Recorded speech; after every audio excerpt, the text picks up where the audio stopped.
Right. We'll start again. That's cool. We had some SD card issues and it was it would have been sad. We only podcast for like 5 minutes. Better safe than sorry. Man, it would have been awful if we got halfway through this yarn and then they shit the bed or something happened. Yeah, so I guess we can probably fast forward a fair bit, man, because I'm pretty keen to understand why top water for you. Obviously, it's a personal passion. Otherwise, you wouldn't have been doing what you've done. So why top water?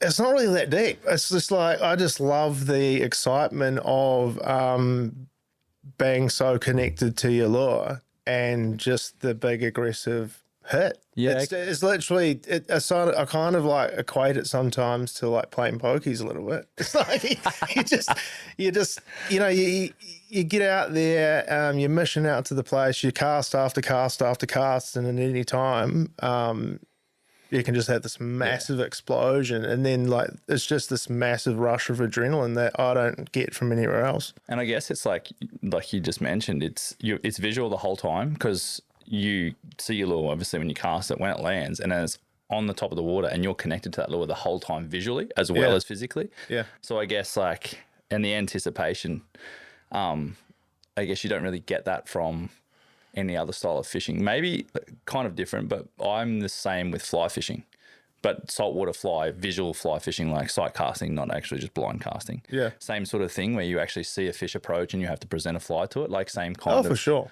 Same kind of feeling, I guess. Yeah. Where we did get to, where I am super interested in, is you have a creative background, and if you could just rehash that, and then I sort of am keen to understand how that has benefited the business itself. Yeah, sweet. Well, my brother and I, the other founder of Malosi Lures, we've always sketched and drawn and painted and like made Lego, and it's been massively creative throughout our lives, especially him. He was a graffiti artist, tattoo artist.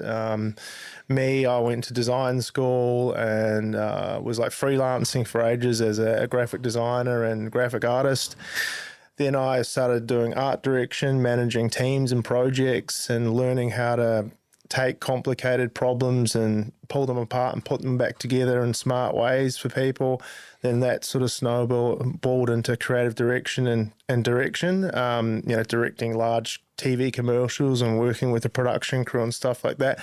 Over the span of sort of 20, 25 years, I sort of keep learning. I love just learning different things. But at some point I was kind of like, yeah, it's really fulfilling delivering great creative for clients. But I was just always in the back of my mind when I'm out fishing going, oh man, how do I like make these two worlds collide? You know, like the creative side of things and the marketing and the brand building and the storytelling with like the craftsmanship and the artistic stuff that we both love. And it kind of just sort of fell together. That's how it all started, really. That's impressive, man. And it obviously led you to choose lures to, I guess, mesh all that love of both sides of the fence in together and to do what you're doing. Was lures your first choice? Oh, when thinking about fishing? Yeah, like when you were thinking about like, how do I integrate our creative sort of passion to create and then into the fishing? I'm someone that's bloody tried everything, You know, when you have that kind of mind where you kindly, some people call it like an entrepreneurial mind or a project-based mind, but nothing really ever stuck with me. Maybe because like the underlying passion wasn't there. But with fishing, and you know, like it's not like you can be particularly creative about bottom bashing with bait. No, very true. And I was also at that time starting to get into top water fishing. And then when you start going off that deep end and you get on social media and you look at YouTube, you start finding these pockets of creators making insane handmade stuff, whether it be flies or artificial flies or, you know, lures or even soft plastics. Like beneath all the commercial mainstream fishing gear is like little pockets and communities of people that are really creative at heart. And that's where it all sort of starts. I can actually visualize my brother and I could visualize ourselves just going really deep into that world. And that's kind of what it really kind of came from. That makes total sense. And so from that point, like what I love about this business in particular is the fact that like those people that you identified in the industry that are very bespoke, handmade kind of people, their business, like it looks like one person runs it, whereas you've built it from the ground up, from bespoke, handmade, right up to like a full commercial tackle brand. Was that a choice or a mindset right at the beginning, and that's where you wanted to build to, but you just developed that over time? Just developed it over time. I mean, when we started, it was just a hobby. It's the classic story. Run me through that time. Yeah, I will. So it's the classic story of we both had careers that we really enjoyed. Nico was, at a very high profile tattoo studio, doing what he loved. I was, directing commercials and doing what I loved. But, as I mentioned earlier, we were always sort of the main passion was fishing and fishing top water for big GTs and stuff like that, because we'd always be going back to Samoa, and I'm half Samoan, and like fishing for that. But what happened is I just one day randomly was like, oh, I have a crack on making one of these lures. Because you got to remember that when you get the bug for topwater fishing and you get past the sort of like, your standard BCF plastic lures, and you're looking to sort of like gain any advantage you can, then you start looking at like carpenters and like black ledge stuff, and you're being influenced by the morning tide guys, and you're wanting to emulate that lifestyle because it just looks so sick. But then you realize that these bloody lures are like freaking $150 and you're casting them out into the void, and at any time, a barracuda or something can just take it. And I was just looking at them going, man, I could make that. So that's kind of just, I think the first time what I ever did, and maybe we can put some B-roll in here, it's pretty funny looking, is I went and just got a broom handle or something, chopped it up and just started whittling. This is the cool thing is I started with a piece of sandpaper and a craft knife and a broom handle. That's all I had, and some like weird wire that I found somewhere. And I just had no idea what I was doing. But like anything, I'm like someone that like really enjoys the process, figuring things out, trying things. It's not really about where we get to. And you can see that now, 7-8 years later, we're not stopping. We're just finding new challenges. That's where it started. And we ended up sort of, that went on for a year or so. My brother was sort of semi-interested in it too. And then we started getting these like prototypes together, and we're figuring out how they swim and what's effective, and comparing them to other lures we like, and just trying to learn the science behind, how the shape of a wooden lure relative to the weight that you put in it, and how it gets pulled through the water, how that all affects the swim action, and all this sort of crazy stuff, which is like, when I look back on it, I'm just like, I don't even know how it was literally just trial and error. So we got to the point where we had this little sort of ensemble of pretty rinky-dink crappy lures, but they were strong enough to work. We took them back to Samoa. There's a funny story about my brother. He wasn't fully on board yet, and understand that this wasn't a business yet. It wasn't even a brand. It was just a hobby.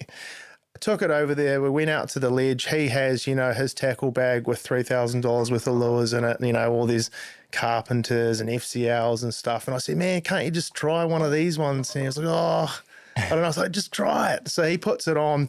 First cast, massive eruption. It's a huge red bass, PB red bass. And it's instantly at that moment, we looked at each other and we knew, man, this is like the inception point where it's like, this is it. The art plus the craftsmanship equals like being able to feed into our passion and keep it going.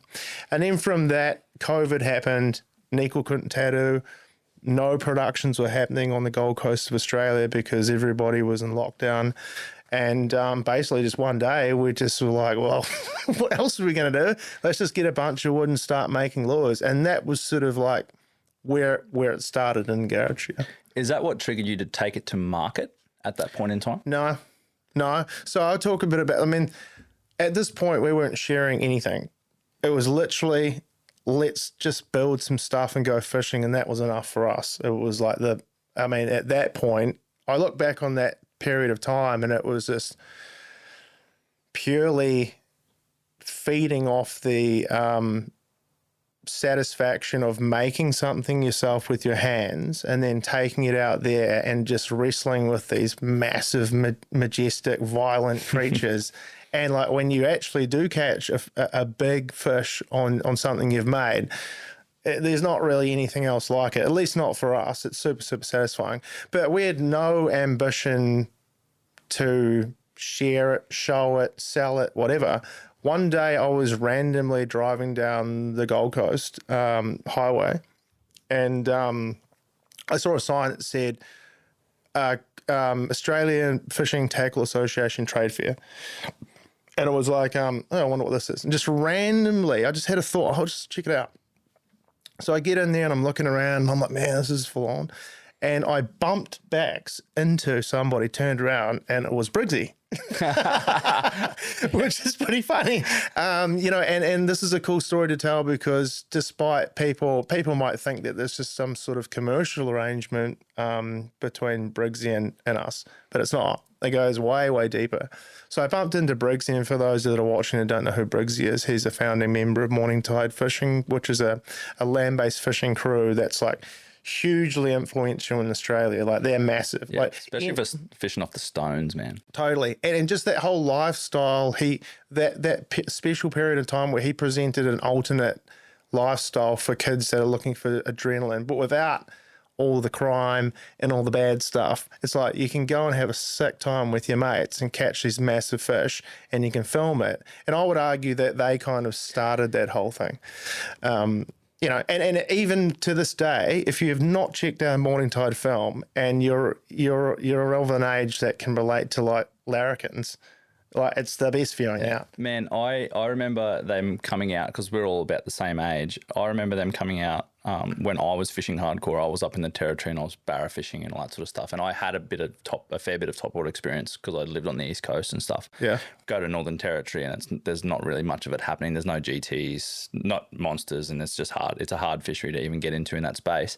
And I remember those boys launched. So if you're a young guy and you follow like Brigsy, Cavi, Brooksy individually, I highly recommend backtracking and having a look at the OG Morning Tide videos because they are fucking funny, man. Like the banter is unmatched. Yeah, the chemistry. It was really good, and it definitely put, I think, fishing from the stones on the radar for most people because a lot of it, like obviously you travel via boat to get to some of these places, but a lot of it is accessible via land. Well, I think that's why it's relatable. Yeah, especially for young dudes that can't afford boats or have proper cars or something. 100%. Your parents can drop you off at a car park and then you can trek down the coast, man, and you can go fishing with your mates. And it has all the hallmarks of having a sick time with the boys. Yeah. The goofs, the gaffs, the laughs, the triumphs, together, and then, the downtime and the...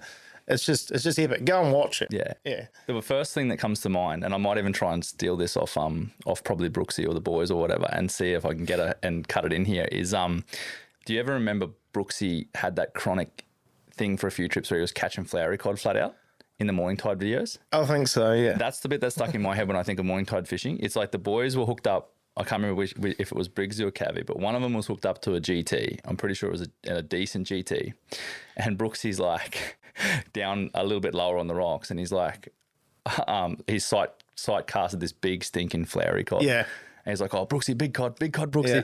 And then he's like hooked the cod, and it's all blowing up and everything. And the boys are looking back, and he's like, "Does nobody care about my cod, man? I'm not doing the story justice." Because the GT that Cavi had was huge. Yeah. And I think it was Brigsy. I think Dennis Ferret was there too. Yeah. I didn't do the story justice, but if you can go back, I don't know what episode it is, but go back and find it. I'll try and cut the footage in. I don't think anybody can do the story justice. You just got to go watch the channel. Like,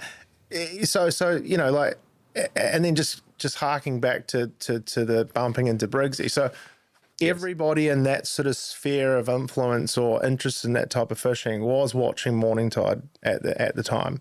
So and anyone making lures, it's just like, I'm not ashamed to say it's like the ultimate for the boys to be throwing your stuff around. And a lot of like really amazing handmade lure brands got a platform with Morning Tide. There was Red Tank, Black Ledge. There's so many. Excuse, I'm forgetting some name. OTL, who's just here in New Zealand. All amazing lure builders, and they really, for the first time, had this big platform that kind of propelled them into this new lane that Morning Tide was making. But anyway, so I bump into Brigsy, and we're all just having a wee chat, and he's like, "Oh, what are you up to? What do you do?" And I said, "Oh, I make lures." And he goes, "Oh, show us." Da, da, da, da. And I was with my daughter, and she always pays me out and says, "Oh, you freaking Brigsy's biggest fan. Your hands were shaking and your lip was wobbling, bro. You starstruck."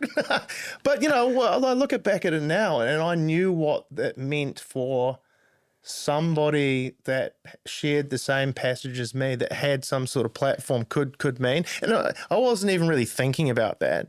But Brigsy said, "These are sick. Do you have an Instagram?" I said no. And Brigsy said, "You need to make an Instagram, start posting about these. And when you're good, I'd love to try them." This is classic Brigsy, just looking to help everybody and put everybody in the map. And then that's when it kind of started. It's interesting because I think Joe's scenario with him finishing guiding and filmmaking guiding and then moving into YouTube, I think Brigsy was a massive caveat in that as well. And he's going to be actually a part of this, and I'm not going to allude to too much, is this big piece I'm doing with Joe, this massive project that you're now involved in. Cool.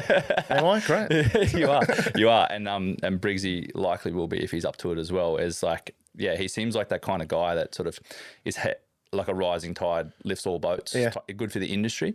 And because there's a lot of toxic motherfuckers out there, man, and people like Brigsy are highly valuable, I think, in that space.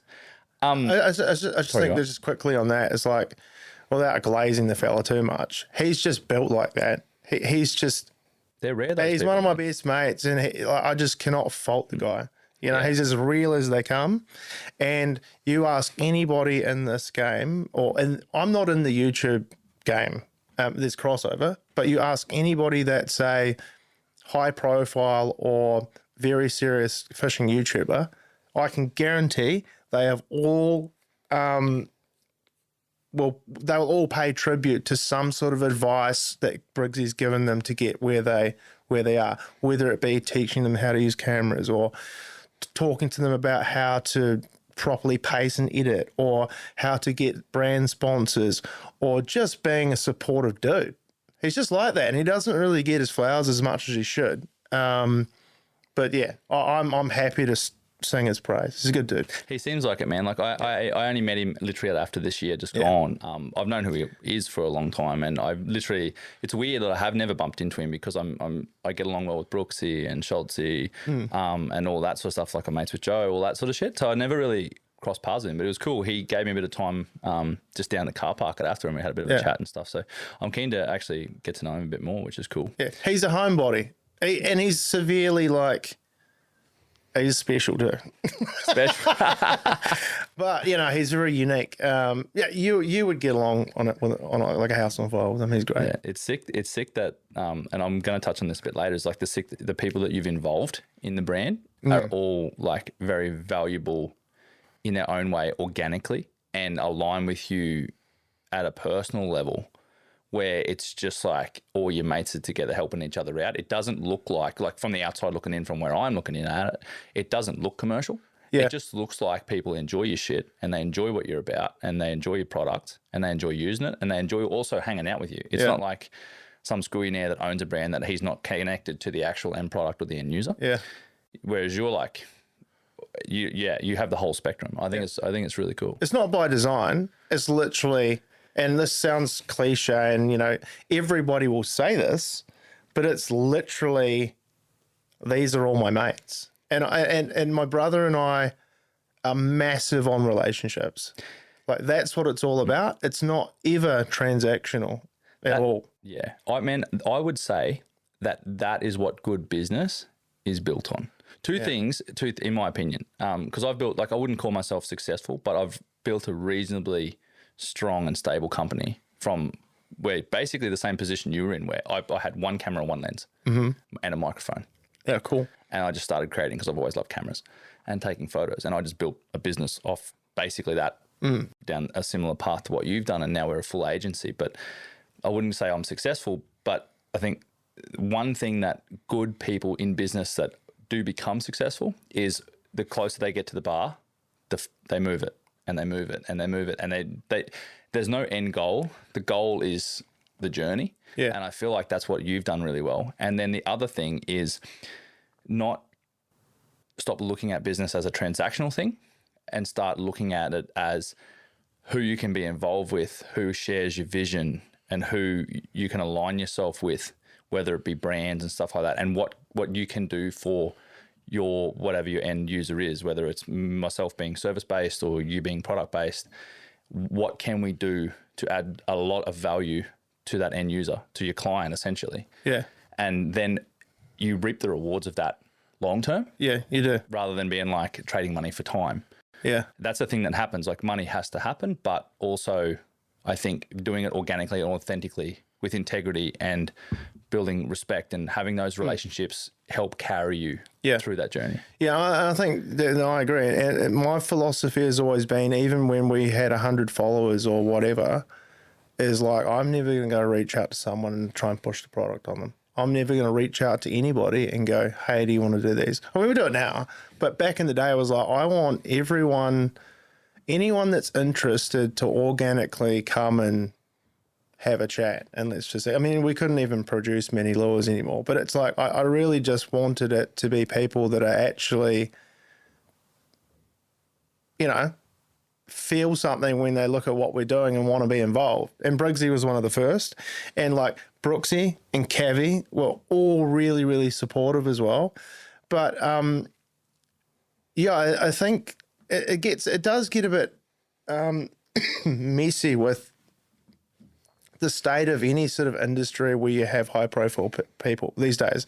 You have to have ambassadors and influencers and just to get the word out there. But I think you definitely can still do it in a way, and we try to do it in a way where it's like, we have a very small roster of people. We have, Joe and Brigsy, and we've got all our mates that are helping out. But I think as soon as you start sort of, and a lot of these brands can throw heaps of money. I mean, we don't have any money to throw at half these people, so it's kind of like we know to do what we can do. But I mean, a lot of brands, they think, okay, if the number is high enough, I can get this person to talk about and fish with my products.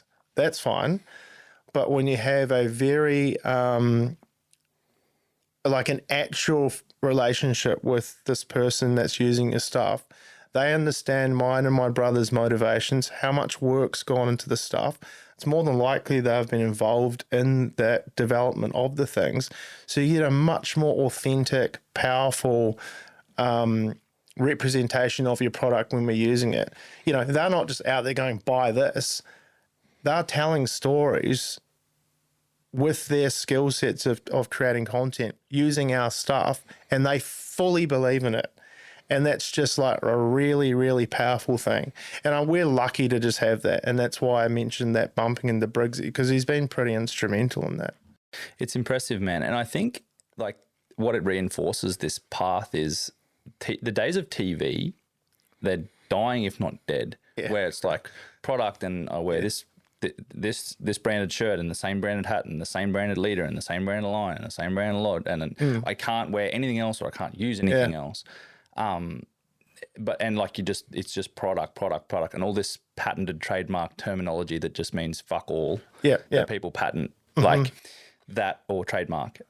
Whereas buzzwords, they'll trademark buzzwords. Or, all that sort of stuff. Like a showy.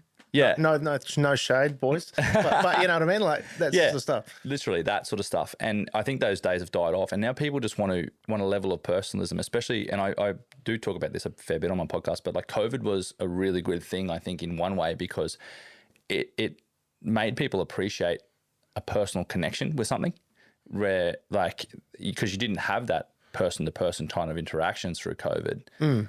But then now people are more looking for authentic content. And then AI, as scary as it is for everybody, is going to enhance that, because AI is going to saturate, I don't know how big of, like nearly a lot of markets, put it that way. More audience. Literally. So it's probably going to saturate most of the market. So people are going to go looking even more for a personalized an approach with personalism for a product or a brand. So I think you've treaded the line well between like organic UGC content and in-house like brand ID stuff, which I think is really, really cool. I think, and they go hand in hand, right? So we're also unique in the way that my brother and I, Nico, are the face of the brand.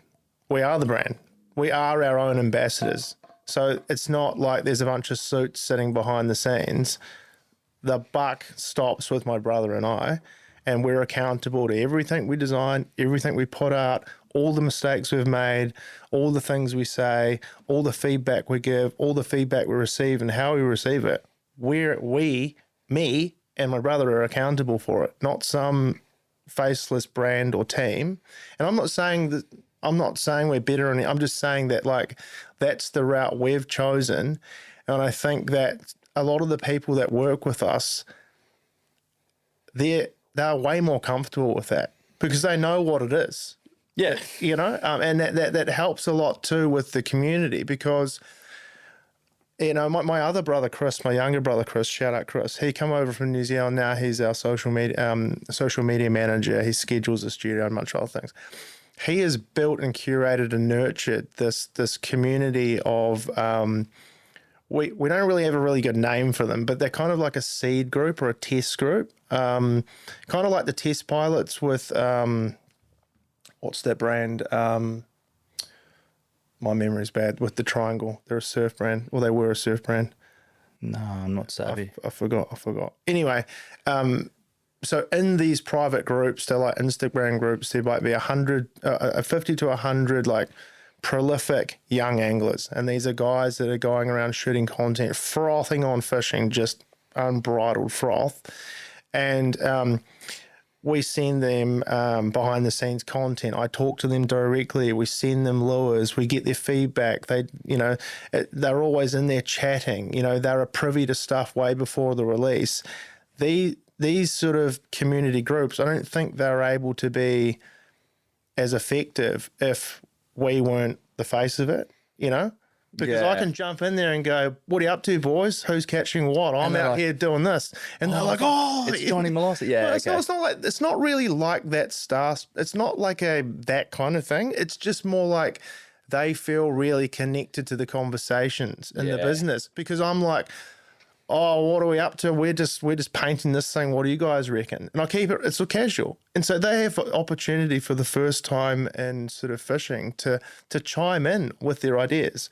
You know, and it's really cool. Sometimes Brigsy will jump in the chat and he's like, "What's up, to lads?" And it's really cool because we listen. These are kids that, and they're not all young. I mean, some of them, like, there's a guy Brett in the Staples thing, bro. The dude is like a weapon. He's just catching fish every single day. We get really focused feedback for the products. B, everyone gets a chance to contribute to the ongoing development, whether it be, you know, feedback for the current stuff or looking at what's coming new and like putting out, like Chris will like quiz them on stuff. And I just think it's like a powerful thing. You have big influential relationships like Brigsy and Joe that are very organic, and it is like a very serious friendship, but then fostering communities at a grassroots level that are actually really meaningful and not just like, we're going to give you $500 with the product. You got to deliver 2 videos a week. And if you don't, you're going to be taken off the team. It's like, that's the way corporations run. I'm not down with that, you know? So a big focus this year, while we're talking about those sort of relationships, is to keep these communities growing and only sort of bring on people at sort of Brigsy's and Joe's level that are really passionate about what we're doing. Explain to me the ROI with that system. Because there's what we get out of it? Yeah, so there's no Yeah, so because there's obviously there's no contracts and all that sort of stuff, right? So you're just building a community. So explain to me, and this is going to benefit a whole lot of people listening, is like, what's the ROI here? Because I know what it is, but well, you get like insane UGC. without having to brief anybody. And it's, what, I mean, if you want to think about it from a business perspective, and I don't like talking about this too much because it's like, I never think about the guys in those groups as numbers in a spreadsheet and assets. They're not.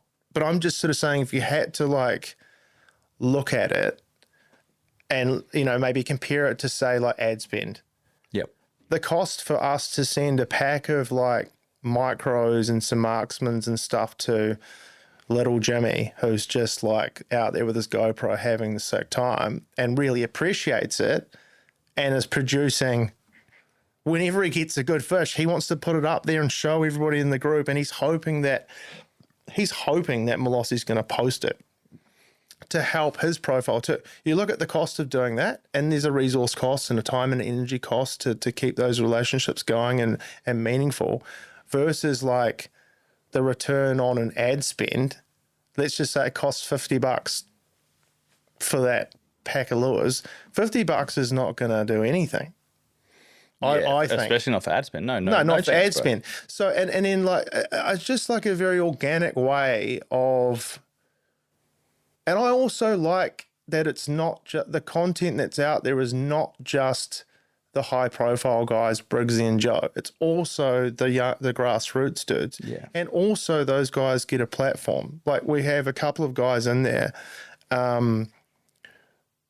that weren't very confident with their camera skills and what they were doing. But everybody gets around them and go, this is the GoPro settings you need to do, and this is how you do a hold up, and da-da-da-da-da. This is how you use CapCut. This is how you do this. And then we'll post it, and Chris, and we'll just get fully behind this post, and this person receives all of the accolades from all of our wider community through that channel. So like, it's hard to quantify sort of like a dollar amount in terms of ROI, but in terms of building a community, expanding the brand and showing and feeling connected to a large part of our fan base that is younger, it's valuable to us. Does that answer your question? Yeah, it does. It definitely does. And it's one of those things that a lot of businesses and brands that we work with don't understand, in the way where they want it formalized and they want to know what they're getting for their investment, which might be free gear or might be money, it might be whatever. It's hard to do that, and it's hard to maintain that with a person that is just starting off in the industry and fishing and stuff like that. And they might be like it could be they can't afford fuel for their car, they can't afford a car, they have to work, or all these other competing priorities, right? That brands don't take into account with these, especially young guys. I see them getting burnt all the time by brands is they lock them into these things. And that's fine in certain circumstances, but they lock them into these crazy, call them retainers, for example, whether it's free gear for content. Or just restrictive contracts. Yeah, and it's just not. And then you go out fishing and you're like, I have to do this and I have to do that and I have to do this, when you can just enjoy fishing, which is why everyone's here in the first place. Yeah. And you can then build from that and then monetize it off the back of it. So like hypothetically, this young guy becomes the next Brigsy in 10 years or 7 years or whatever, right? And then he's at a point where he can start he's monetized himself on YouTube and he's got brand endorsements, and then he can start talking contracts and money because he's out there doing it every day. Yeah. And he doesn't have all these other competing priorities and things like that. For sure. You got to look at young people's motivations when they entertain some sort of contract from a big company. First, and companies know this, you get hit up with an email and you think, wow, I'm important. They want to sponsor me. Mm-hmm. And the company's like, oh, here's $500 store credit for the year, man. We think you're the best. But here's the contract. And it's like, you got to do this, you got to do this, you got to do this, you got to do this, you got to do this, you got to do this. And these poor lads, like, you know, some of them are like, don't have part-time jobs or whatever. It's such an attractive thing to get free gear. But, and I have to straddle both camps because like both sides have to get something out of it. We just don't do it that way.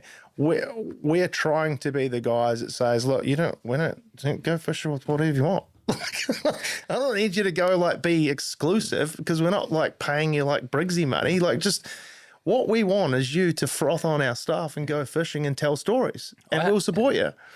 And sorry, just the other thing about that is that, and because you touched on it, is that because we have this concentrated community that we're watching closely and that we're interacting with every day, like you said, we can see people that are on a pathway and give them more support. Maybe we go fishing with them or something, and you go fishing with someone for even just an afternoon, they can learn heaps about how to navigate everything. And then, as you say, they build themselves up, they get more confident with content creation. And then, Brigsy's happy to jump on a call and go, hey, I hear, Jonny told me that you're getting hit up about this and that. This is my experience, and this is how I recommend you navigate that sort of stuff. So it's like this, it's a long play. It has to be. Yeah. I got mad respect for that, man, because so many brands are like hate competitors for no good reason. Like if they all just got along, and I understand that there's all sorts of business related issues and shit that people have, and that's fine. Like if you hate people, if you dislike your competitor because they stitched you up and shit happened, that's fine. But I mean, just in general, that there's so many opportunities for collaborations and sharing, and like the rising tide lifts all boats thing, and lift the industry and get rid of the toxicity and build brands. And then you might have a direct competitor in a way that's doing the same thing and starting to do the same thing. One, it means you're doing the right thing because they're copying it, which isn't, obviously there's issues there, but but in a way, right? Like just say they take a similar business model. What it then does is you go, okay, well, fuck, I've got to put the hammer down now and really lock some more stuff down. And it makes you go harder. And then you bring better product or build a bigger community or improve culture even further. And then the industry lives. Yeah. And it's just this constant non-toxic battle. Totally. And it naturally grows the industry in a positive way. And it's not just this industry, because we work across like a lot of outdoor industries, but fishing and hunting is probably the two main ones. And those two industries are toxic as hell, man. And so behind the times. And it's so refreshing to see. I've had that mindset that you've just explained basically forever. And I have mad respect that you guys are doing it at scale. Yeah. Yeah. So you got... No. I was just thinking about it. Yeah. Talking about, competitors in the fishing industry, I'm only just now sort of like, I have a bit of, imposter syndrome when it comes to the fishing industry. Because you remember, picking back from where we back up from when we started, we're just a couple of dudes in the garage whittling away. It just sort of like snowballed into this massive thing. And then all of a sudden we're at AFTA. And it was like, I don't know how we're going to be received here. Are people going to be welcoming? Are people going to be like, who the hell are these guys? And then especially then we're just getting hordes and hordes of like kids screaming and stuff. It's like, and I definitely, my sort of take on it, having been, in the industry for a couple of years, is that the brands that have a vision and know what they're doing and are doing it well, we have a great relationship with them. They get it. It's all like, I think what you're doing is awesome, and we're trying to do this, and it's all this sort of like revolving door of sort of positivity and encouragement. But then the brands that are slow to move and maybe a bit older and aren't willing to sort of pivot to where the world is right now, I think they just default to being like, look at these fucking... This is my house. Yeah. Or I hate that shit. Yeah, but then also like we never focus on that. We can't. We just have to like be very clear with our vision, and if you want to open doors and shake our hand, we're with you. But if you're closing the door in our face, that's fine. We don't need it. Yeah, I'm exactly the same, man. Like, I don't give a shit. We don't have a great deal of competition because a lot of the people that do what we do are freelance, solo people. Whereas we now offer end to end for brands and have multiple staff. We run like basically skeleton crews for production because a lot of the places we go are crazy remote and shit, and you can't take 15 people from your realm, right? When you've got 30 or 40 crew on a shoot, like for a 15-second TV ad, you know what I mean? We don't have the ability to do that, but... Well, nobody does anymore. I can just talk about that real quickly. Yeah, hit me. Like I was operating at my sort of peak capacity as a director, and I'm not like, I don't ever consider myself as like an in-demand director. Like I've got friends like Tristan Horton, and that guy is like top tier director, incredible. I mean, I was working largely within Village Roadshow, the company that I work for, but I was still directing. I've directed $1 million commercials and stuff like that, and ones attached to massive Hollywood IPs where there was huge set builds that cost, thousands and thousands of dollars and took, almost a year to build, and studios and stuff. I've done the technical stuff and I've been in the detail because I've also been an art director. So that's an art director and a director normally work adjacently, but I would do both. So I straddle both those worlds, which was really cool. But my point I was trying to get to is that there's just not the money for that in a marketing campaign anymore like there was. And it's really sad for this reason, that when you think about a big budget marketing campaign, at least the sort of mechanical parts for it, let's just say there's a big shoot over 5 days, there's like 50 crew members, and each one of these crew members has spent a large part of their life crafting, refining their craft, learning their skill set, and jostling to be the guy that gets the phone call for the big jobs. And these people are just a wealth of knowledge, from the grips to the gaffs to the, all of these unsung heroes, or even in post-production, the editors, the colorists, the sound designers, the composers, all of these people are just massively talented. But with the now that social media is so prolific and eyeballs are cheaper, just because by way of everybody, you just need an iPhone, basically. It just sucks because it's just like you can make, and I started seeing that I'd argue really hard. No, I need the $100,000 for the ad. And then I'd go and make the ad, and it was like, we're all proud of it. And it's getting 50,000 views at YouTube and something. It's like, it's just the return's not there anymore. And we'll do the cut downs on social, and we do it and we deliver it. But even that, there's no virality. It's epic, but the nature of social media is not contingent on the quality of the picture and the production anymore, which was really unfortunate. And there's a lot of guys I know in that industry and in that creative space that are still struggling. They're like content creators, because they see their industry dying. And I hope all of these people can find a way to pivot into it, because the marketing bucks just aren't being spent on those big budget things, which is a real shame. But just to sort of temper that with, there are people that are, I think you can have both. I talk about Brigsy and what Benny Godfrey and Brigsy are doing with the Dream series, which is a very high-end storytelling piece. Benny's an amazing DOP, makes stuff look great. And we've done collaborations with Penn, with Tristan Horton, very high-end filmmaking, cinematic pieces. There's definitely a place for those. I think you just have to have a multi-faceted sort of concept or idea if you're going to get money for doing something. You can have the hero piece, but you have to have all the behind the scenes and all the little clips and all the little things and nuts, bits and pieces that have the substance and the authenticity and the simplicity that work on social media. Yeah. 100%, man. I think a lot of that industry will be taken by AI, especially for say Nike ads or a car ad or something like that. Some kid with 100 AI credits in his basement could knock up an ad for a brand new. Well, AI is like the second blow. Yeah, literally, that's the second knife in the it's like the nail in the coffin. Yeah, sucks. Do you use AI much in your business? A lot, not for creating, because the one thing that we do is AI can't create what we shoot yet. It'll happen probably eventually.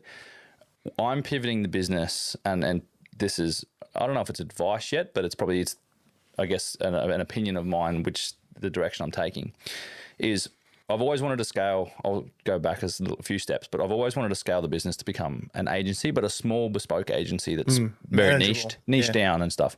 And I have the only people that work in it are outdoors people, men, women, doesn't matter, but outdoors people. So we are the people, we are the customer for the brands that we're servicing. Yeah, cool. And have the ability to, we're the talent, we're the crew, we're the marketing people, we're the social media management people, we're the website builders, we're all that.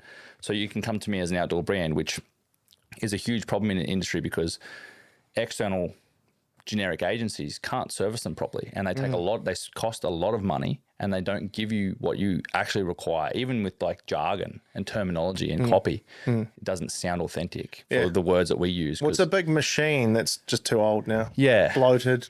Yeah. So I've wanted to build a marketing side of the business for a very long time, and I've been able to do that at the start of this year, and it's exponential. It's probably 5x'd the business's growth. That's epic, at man. a revenue level. Congrats. In less than 12 months, which is good and scary. So I'm like chasing my tail, keeping up. If you're in a business that's not scary, then you're in the wrong business. That's what I reckon. I agree.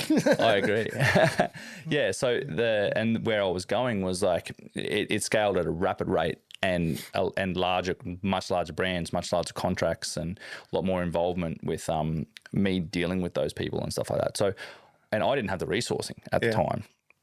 So I'm like, well, fuck, how do I do this? So then I went down the rabbit hole at the start of the year. Probably for 2 years, I've been keeping my eye on AI. Yeah. The start of last year, I went ham and like went down the rabbit hole to understand the ins and outs of all of it. Yeah. And there's a lot of like, it's all accessible, but there's a lot of cheeky IP that I've learnt and developed and built into the AI platforms that we use. Yeah. With continually inputting information, so it's learnt.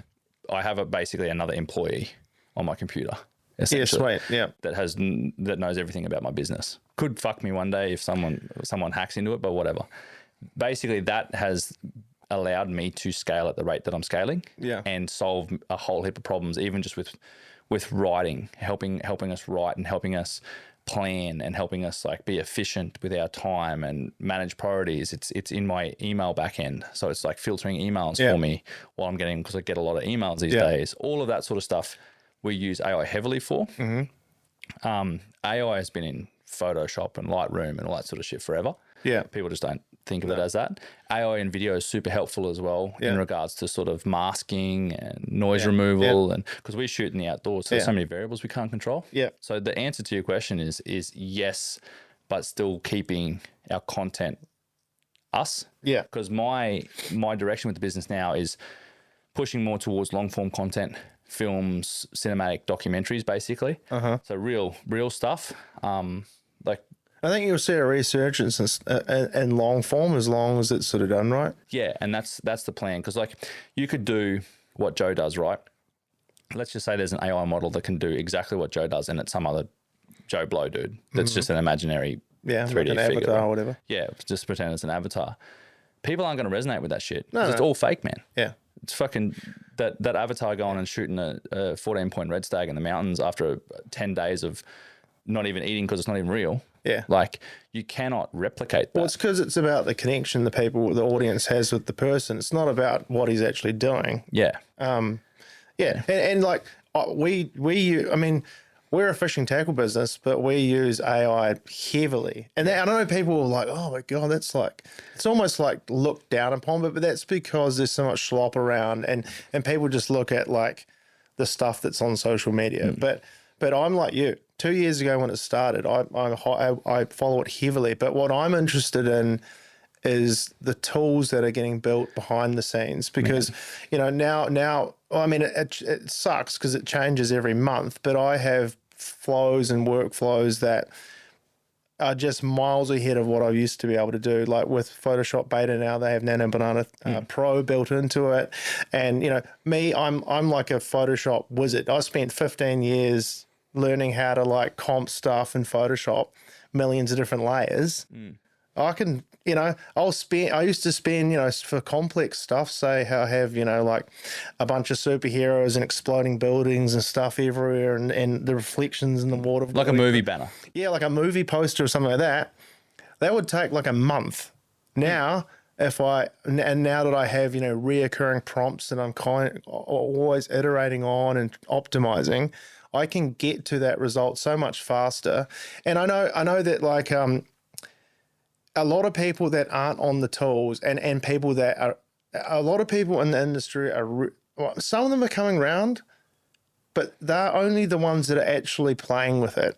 because it's still just a tool. It's just the same thing. It's like when we went from friggin' painting pictures to photography, when we went from books to TVs, when we went from when Photoshop came around. Like, it's all the same thing. It's just right now with AI, the tools are sort of there with things like Seedance, VO3, Nano Banana. Like even Gronk and stuff's crazy now. Yeah. On the business side of things, all the chat models are amazing. We use them throughout the business, whether it be from, like you said, support or just organizing structures in the business and optimizing it, or getting to, because it's just like a lot of stuff in business is just a big head fuck. Man, and it just takes so much time, bro. Yeah. Like, why wouldn't you just plug it in and like you've said, you can train the models on your business, your tone, your brand tone. But what I'm talking about is like the actual tools in AI for creating are never going to replace the creating. The tools that are coming online with things like Nano Banana, or they call it Gemini Pro, whatever it's called, and Seedance. The only video and image models that I am interested in, that I use, are ones that can be controlled. And controlled, by controlled, I mean I need to be able to pinpoint something and change it. Let's just say there's a logo on something that I want to remove in the most basic case. Or, I mean, we're never going to go, I think anybody in fishing that's going to go down the route of generating fish for their lures is like, you're going to get exposed real quick, and all of your and what's the word?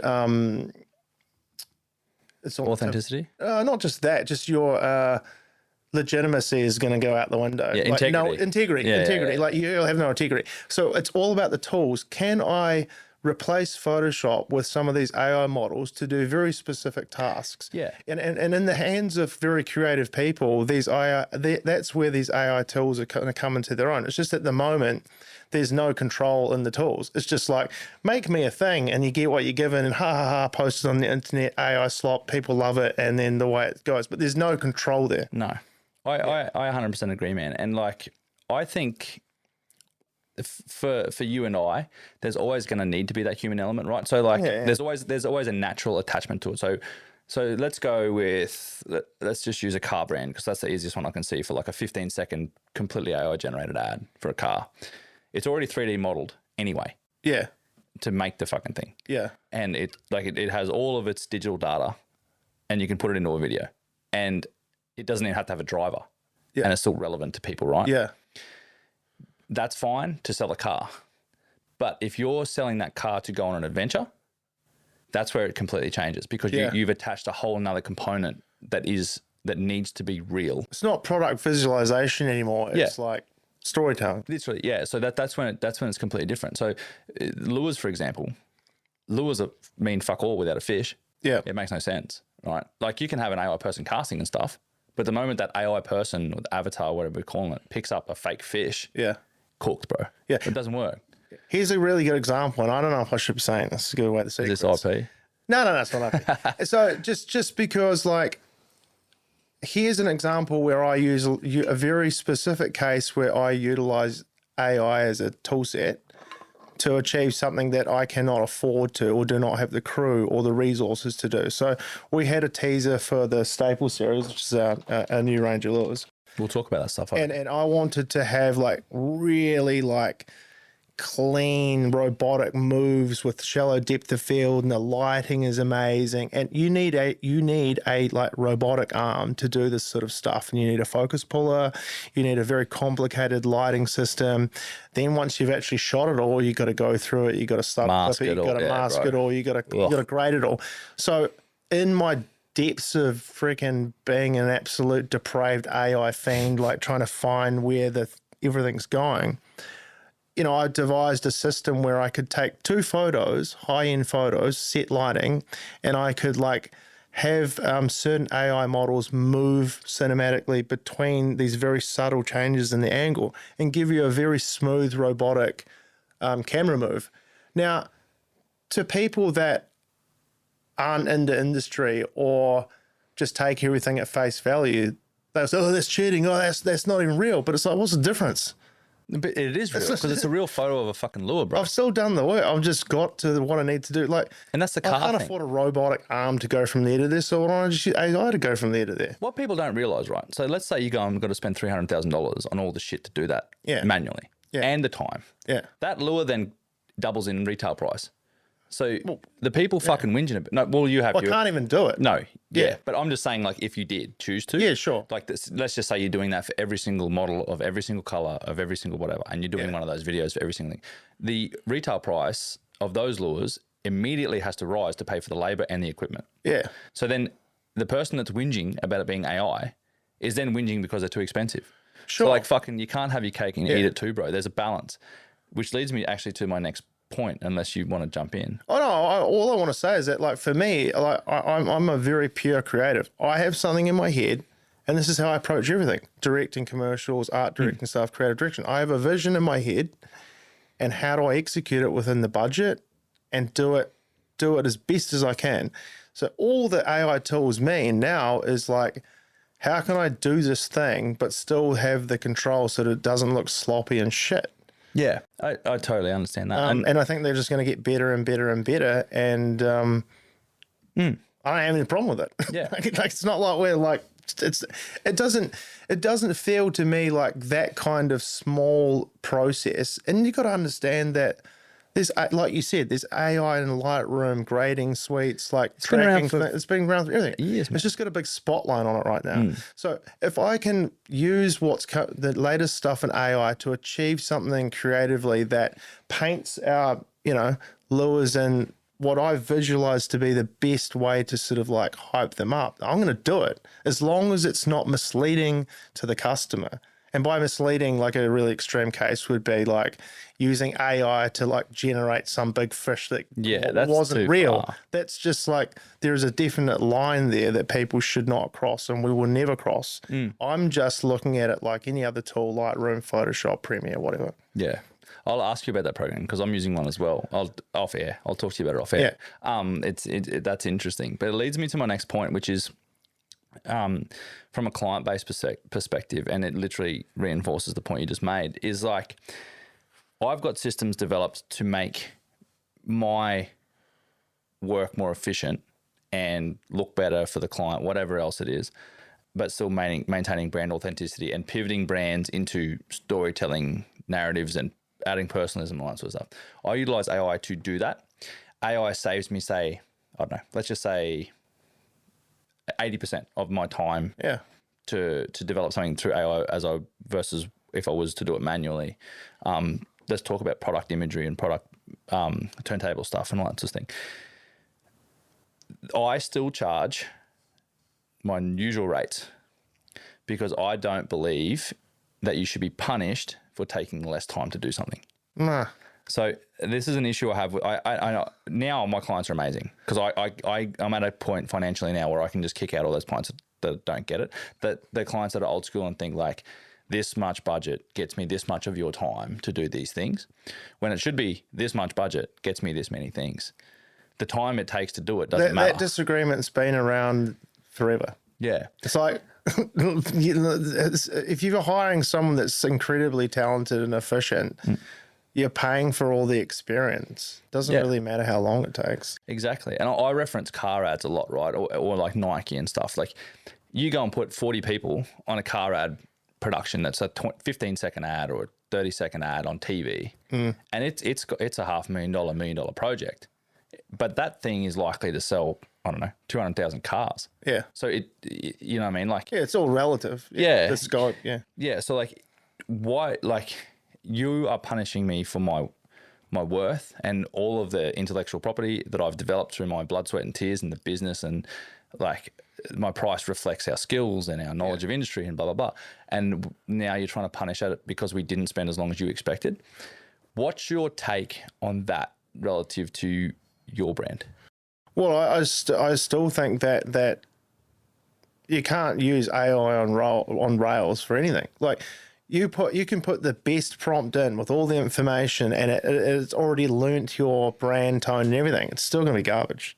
100%. So like, somebody with the vision and the understanding of what the client needs and how to meet that brief, needs to go in there and you know, curate it to some degree. Like, it's not just like take a job, put the brief in there, spit it out, then use an image generator to make the ads and away you go. No, you need like really talented people like working within those tools. And so I guess to answer your question, it's a bit of a different one within my thing. Oh, I mean, the question is, do I encounter that argument in what we're doing? No, where do you sit with it? Like, like I said, it doesn't matter how you get from A to B. It's the quality of the solution to the brief. Righto. That's I agree. I 100% agree. People that don't have any trust with you or whatever, they're always going to say, well, how can it be that much? Give me an itemized breakdown of what you've spent the money on here. And that's when you run into problems. And at that point in my career, I just walk away. Yeah. Yep. Yeah. It's not arrogance. It's just like, dude, like, why are we working together? You don't trust the process. You don't trust me. 100%. So you're taking into account, like, if you've got like retainer work, for me is the different one because it varies, right? It scales. Yeah. Like it not scales. It varies up and down, month to month, quarter to quarter, depending on what sales are on, what time of year, all that sort of shit. It's not consistent. What content you can get because the weather's fucked and you have a thing booked and all the things. Yeah. All the force majeure stuff, or however we pronounce that shit. All that sort of stuff. But it's a fixed retainer amount every month. But you're paying for, like I said before, industry skills and knowledge and the stuff that we've developed over the last decade.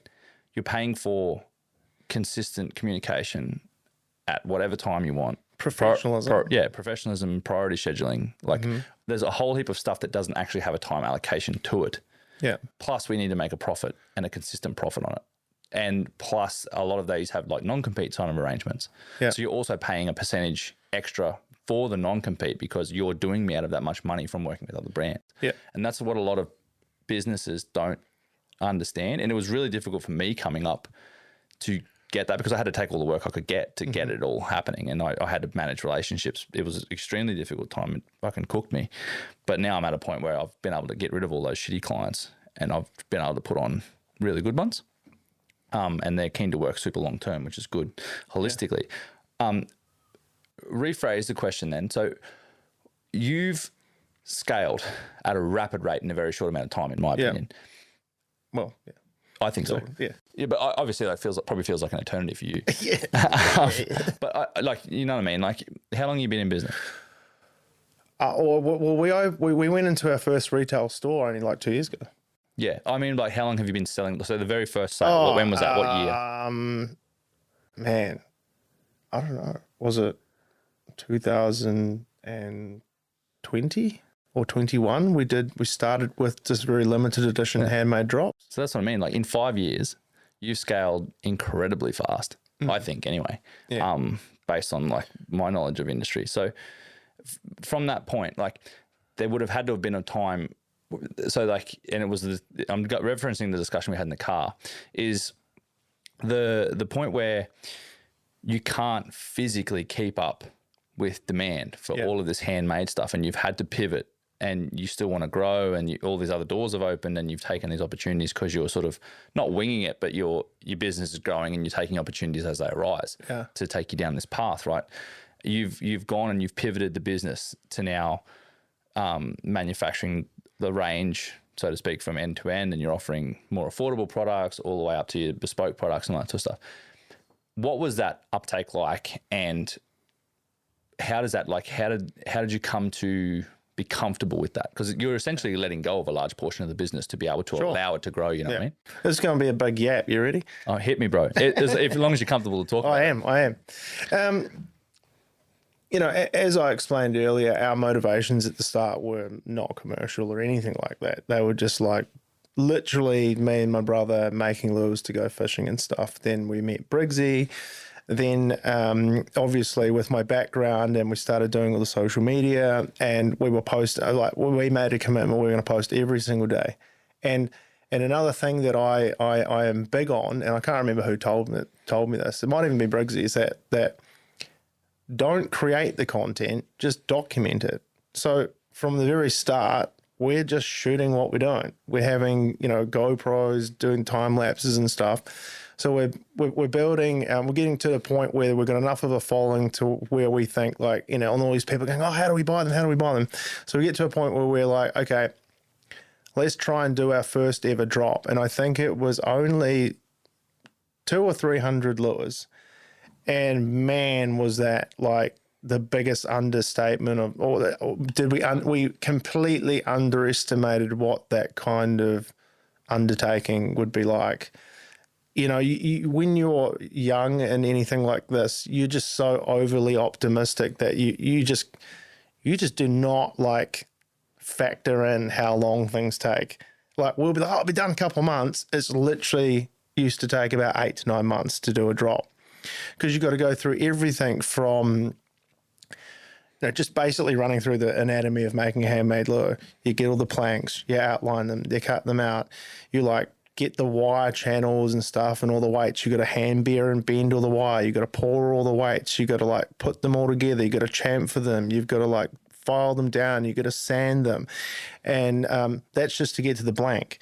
Then you got to seal them all, and sealing with epoxy takes 24 hours per coat. And then when you're trying to do hundreds of those, you got to figure out how to do that in a consistent way. And then like the epoxy's going off every 5 minutes, so it just becomes this big freaking schmozzle.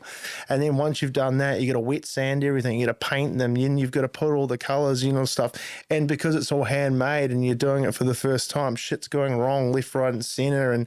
And you're a dumbass, so you've told everybody a date that they're coming out, and you're realizing that 48 hours that you're fucking not even going to get there. So it's just this massive learning curve. It was like, it's epic to look back on now, but back then I just think about it and go, I never want to do that again. That's just so gnarly. So we did the first couple of drops and they sold out instantly, like just instantly. With the help of all the boys and the hype that was on the social media and stuff, and the way that they looked and the way that we were,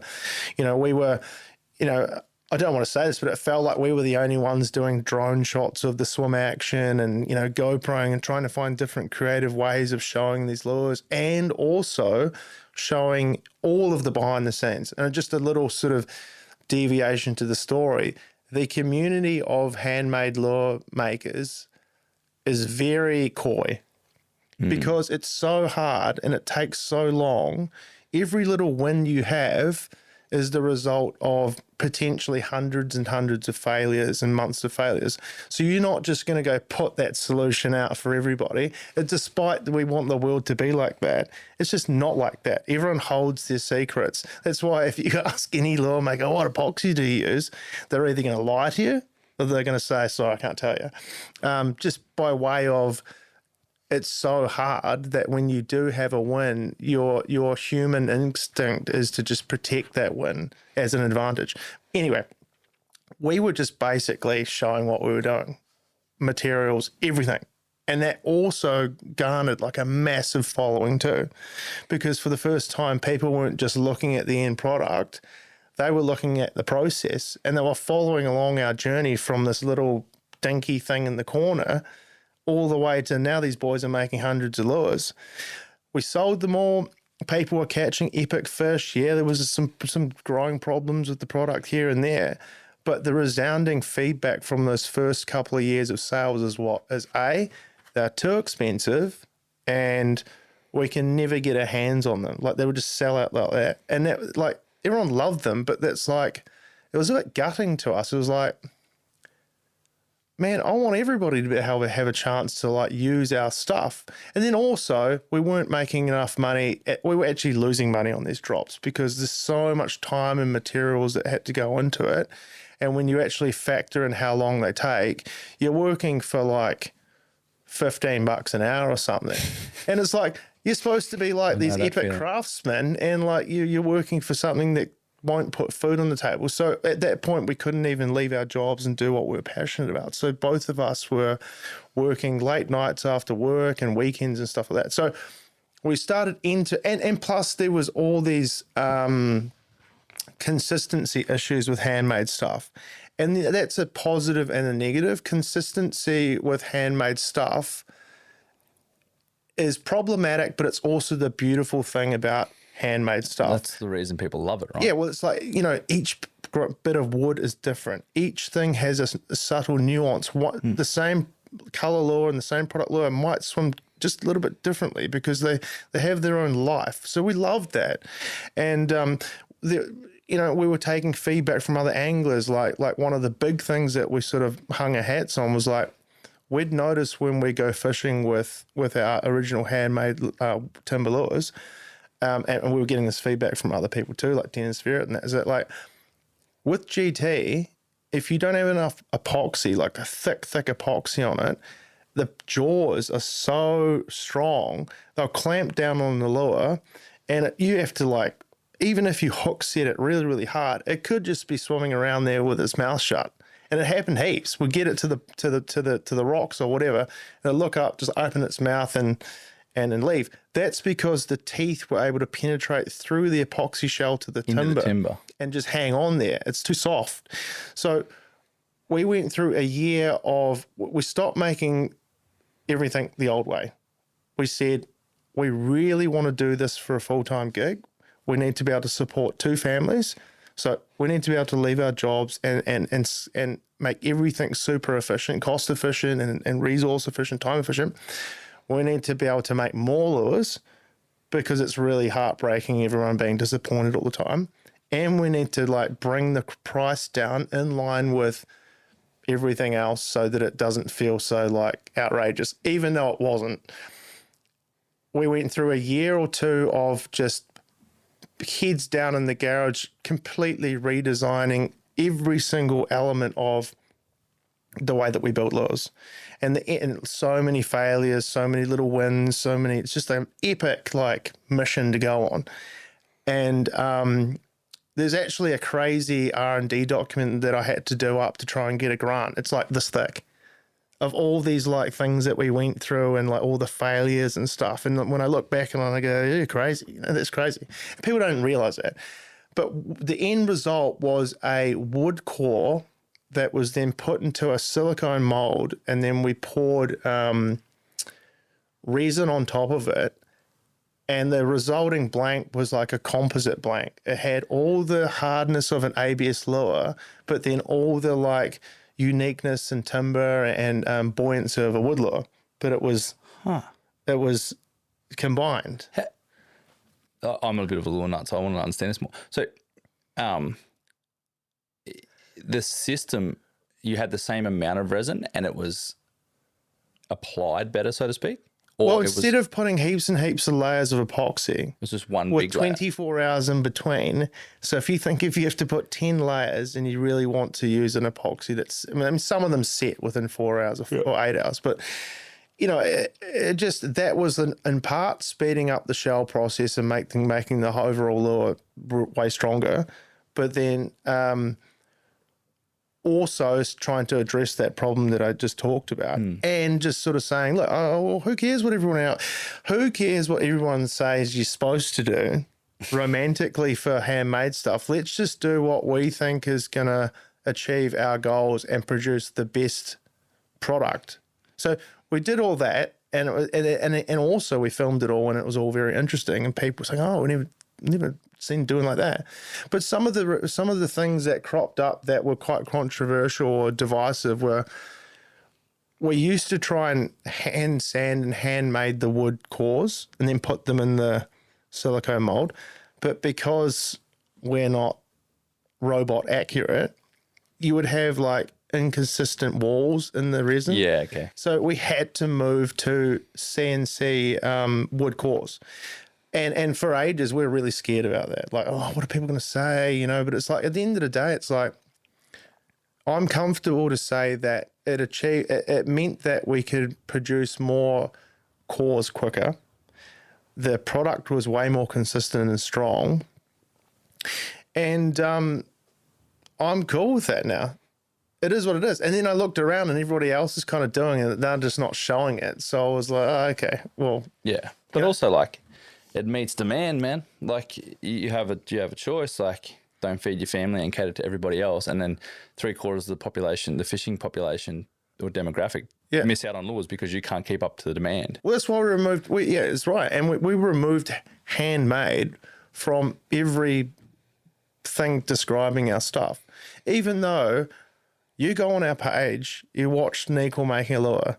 There's like 60 handmade processes, but it's just like people just want to go, oh, that one little process was done like that. Therefore, that disqualifies that. And I don't want to be able to get into it because I understand why people feel that way too, and that's fine. And and in an ideal world, actually within that process, we did try to look at building a workshop that scaled manual label. So we'd get heaps of people to like help us sand them, but it's just not viable in Australia. Definitely not, bro. No, you just cannot do it. So anyway, without going into too much detail and talking about the scaling, because it's a long thing, we got that series to where it needed to be, where we had a product we really believed in. It was unique. It followed our own process, and the outcome was something we were really proud of. And that was basically became the Master Series. And we'd garnered a big following through everybody following that journey with us, because we're just posting all the time.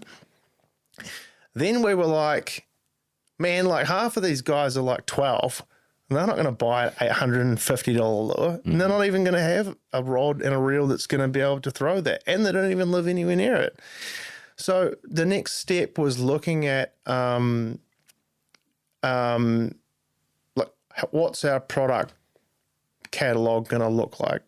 And we knew that we needed to sort of like give the kids something to froth on, and the light tackle enthusiasts. And that was our sort of first foray into ABS plastic production style stuff with really small lures. And that was a whole nother journey. Since then, we've brought on casting metals. We've just and at that point, we are now in retail shops.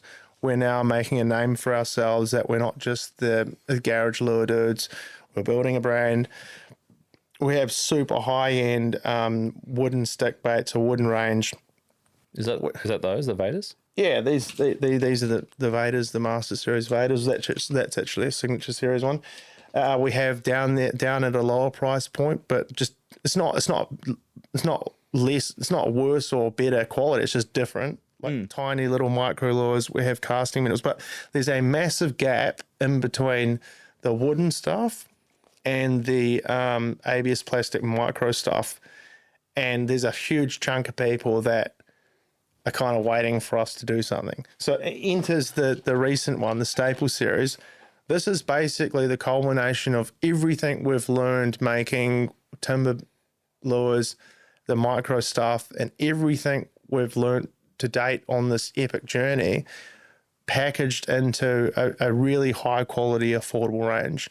And so now this has finally achieved that number one goal all those years back, that everybody can have the opportunity, or can afford to, or is able to use one of our designs, which is kind of where the best satisfaction is. We don't want anybody to say, I'd love to use, well, we're sick of hearing saying, oh, we'd love to use your stuff, but it's too expensive. That sucks. Yeah, it's pretty, yeah. You know, that's like pricing people out that can't afford your stuff. So it's like, for us, we're really proud to be able to put the Staple Series out, so that for $60, you know, I'll just go and say it, you can catch an epic fish that would catch for $60. You know, it's sick. So that's sort of like, and all of these lines are now fully scaled. To get back to your point, and I'll just talk. One of the other big things that happen along that journey of scaling everything, and when we talk about scaling products, you're basically looking at the demand, and you have to kind of be able to deliver a product range with enough stuff that, you know, you can meet all the demand, which is another whole like crazy thing. But there was a time along the way where I just realized, without investment, and I'm talking about sort of capital injection and, you know, business partners, that I my brother and I, we just couldn't achieve our goals, our lofty goals. Like we're sort of halfway through the master's development. And I'd always had people like hitting me up in the DMs and sending emails going, oh, you know, can we invest? And these people are like big dogs with heaps of money and they just wanted to throw money and, you know, get a return. I never wanted to do that. And then Why? Just because what happens is you're always in a bit of a honeymoon euphoric phase when someone comes in with heaps of money and you do a deal, you get heaps of money, but then a year goes by, 2 years go by, and my experiences and a lot of friends that I have in businesses, it just turns into like, when am I getting my cash? What are you doing? What's happening? Do this, do that. They sort of like, they're not invested enough in the actual business to know what's going on. Therefore, by nature of, and when it all cools down off the honeymoon, it just becomes, again, this transactional thing where you're beholden to shareholders and you have to entertain all these weird ideas because they want to make their money go further, blah, blah, blah, blah, blah. Albeit you get financially what you need, but you are essentially, you just have like a lot of stakeholder pressure. Yeah, and they half got one hand on the wheel for you too. Well, they just want to because they are used to that. Because people with, I mean, and I don't mean this in a rude way, but like people that have made a lot of money, they know how to do business and they want to like take the wheel. But I never wanted that. I wanted like people that are going to come in and offer something, not just money. Like you got to come in there. And if we're going to be a true partnership, yes, it unlocks some funding and stuff like that, but it's not the biggest motivation. It's what can you add to this business or what me and my brother's got going on that is a really meaningful thing. And it means that you're just as much invested in the daily operation and the growth of Malosi as we are. But I was thinking, make it stuff that I don't want to do. Yeah, yep.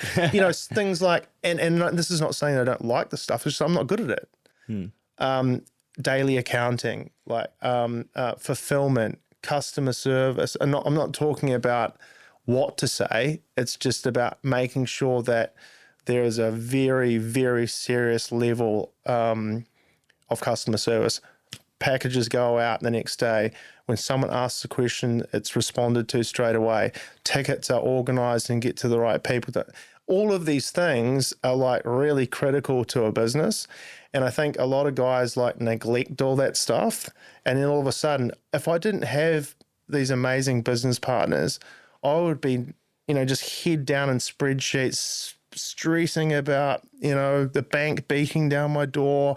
I've got support tickets when, you know, just like I know that the argument when people are looking around at business partners is, oh, I don't want to give away the equity and stuff like that. But it's just been the best thing for us. You know, it's like, I don't regret it at all. Like the support we've received from our business partners, they're amazing. They're freaking help us. We get mentors that are actually in the business that have done it before. C, we get all of these resources on another side of the business that we weren't very capable at, we don't want to do.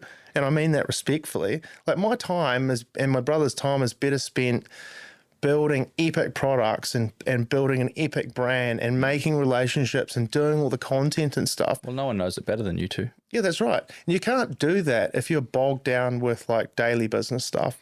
So for me, it was like a really tricky one. And you have your days where you're like, oh, you know, wish I, but I just had I'm very lucky that our business partners currently, they're really hands off now. There's always, when you do something like that, it's very scary, but you got to remember that we weren't the most attractive business for investors. It's like, how much you've made? Oh, like negative 20 grand. And what's your process? Oh, it's all handmade in the garage. So no one's going to invest. No. But they just really believed in the vision. See the potential. And the skill sets and the potential. And now, you know, all these years later, we catch up once a week for a chat and I just run the business and it's epic. They just let us do everything. Good. It's so good. That's good. And you are lucky in that respect because I've heard some horror stories, man. Yeah. I've only heard horror stories. Yeah. Which I was very scared about.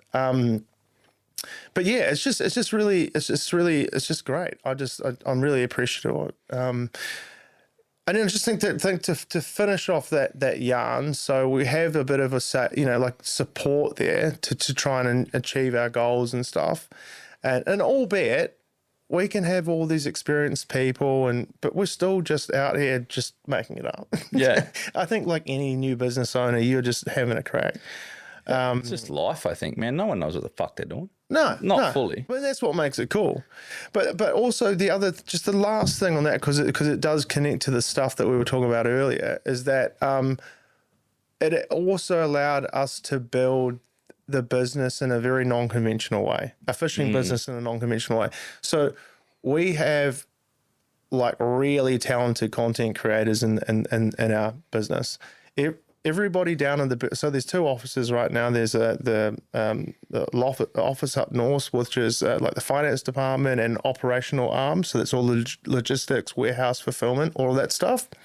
And then down in Burley, we have the actual studio, like the headquarters. That's where all the stuff gets designed, all the content gets created. Like that's where Nico and I work day to day. Down there, apart from Jamie, God bless him, who's our sales director, everybody down there can pick up a camera and film content. Everyone can edit. Everybody is competent in a content creation role outside of all of the other stuff their specific roles entail. And I think that's just so important these days to build an in-house team that can deliver content close to the source of truth in an authentic way.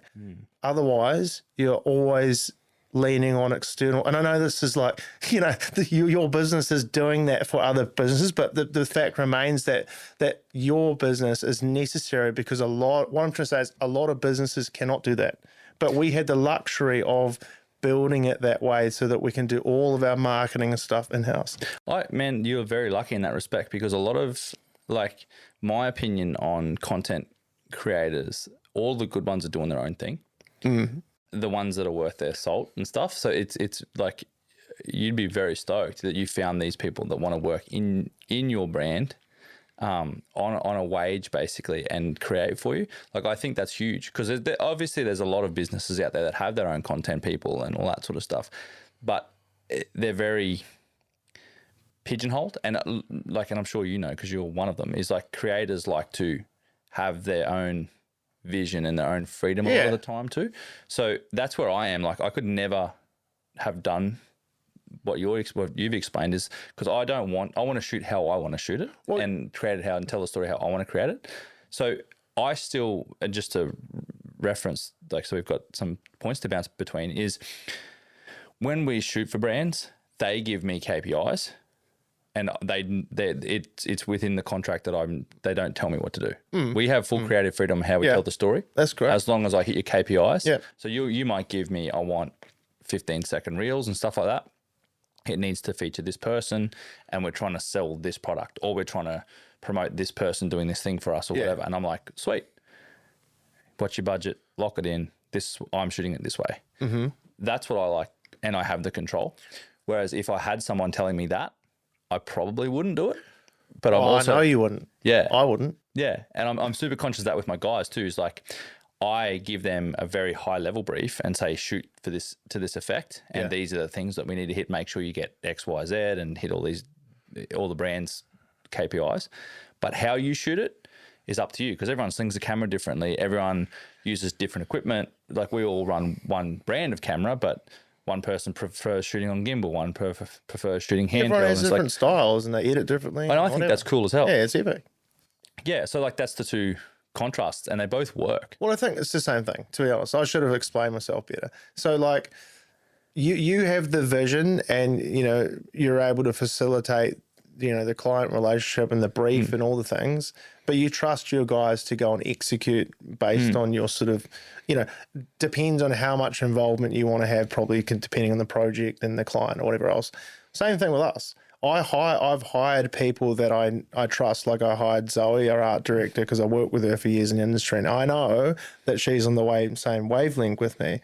And I'm more comparing like to some of these larger, older fishing brands and there's no shade there. It's just like there's big machines, and every time they need to communicate something creatively, they have to go hire a team, or maybe they're lucky enough to hire you, Wade, or something like that.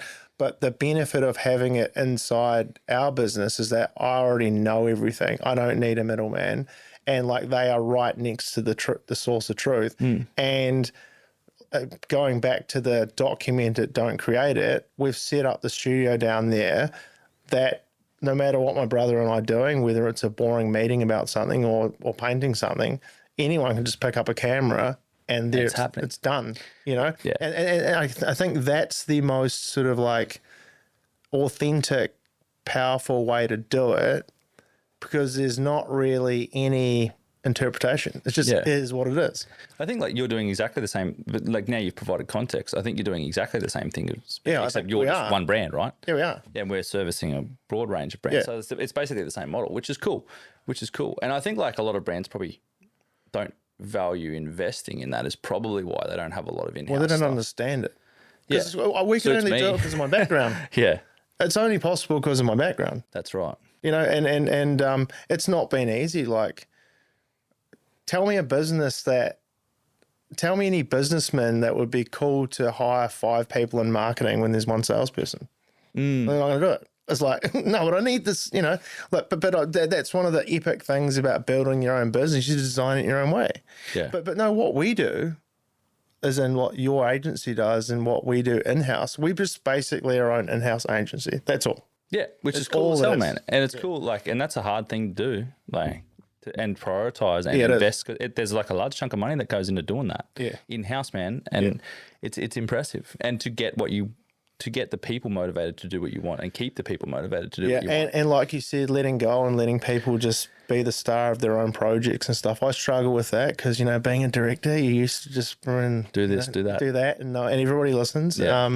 But I've hired people that I really believe in creatively, and, they inspire me, and hopefully I can rise to the point where I'm giving everyone the vision and inspiring them. But like I have 100% faith that every one of them can go away and do the thing. That's what I'm doing. That's what where I'm at now with the guys that are involved with us is I've got one right-hand man, Kyle, and he does the majority of our editing these days, like even our big productions and stuff. It took me a lot of me mentally to let that go. Yeah. And he still produces stuff not exactly how I would do it, but he still utilizes, because I was the first one to sort of push him into video. He was doing photos for ages and kicking around and doing his own thing and fishing and mucking around. And I was like, hey, do you want to shoot a job? And he's like, yeah, man, I'm super keen to be involved, because he shot photos for me before. I was like, here's the gear, here's the brief, see ya. Yeah. And I was like, he's either going to sink or swim. And I don't want people that can't be autonomous and think for themselves and work under pressure and stuff. Big one, yeah. So I was like, it was a pretty chill job. Like it wasn't chill, but the client was chill. So I was like, go and do it. And he sent it and he nailed it, which was really impressive. And I've worked with him ever since. Like he's full time with me now. Cool. And I don't check anything, man. Yeah, that's correct. Pretty much the big films and stuff I do proof, and the big high level clients and stuff I do proof, but all of our generic regular clients, I very rarely ever check his work. Yeah. Which was huge for me to let that go, but now I've let it go. It's freed up so much of my time to then focus on growth. Yeah. It's like, and having those people in your workforce like elevate you so much. Yeah. It's hard to hire people like that. Man, he's rare as fuck, and he's 22. Yeah, they're like unicorns, to be honest. Yeah, he's 22, man, and I'm trying to do my best to keep him as part of the brand, and if he wants like ownership at some point, he'll get that without having to pay to get in. Should probably cut that out. Nah, I'll put that in there, bro. He knows this. Like we've had this discussion. Like he will get a slice of the pie. Yeah, that's cool.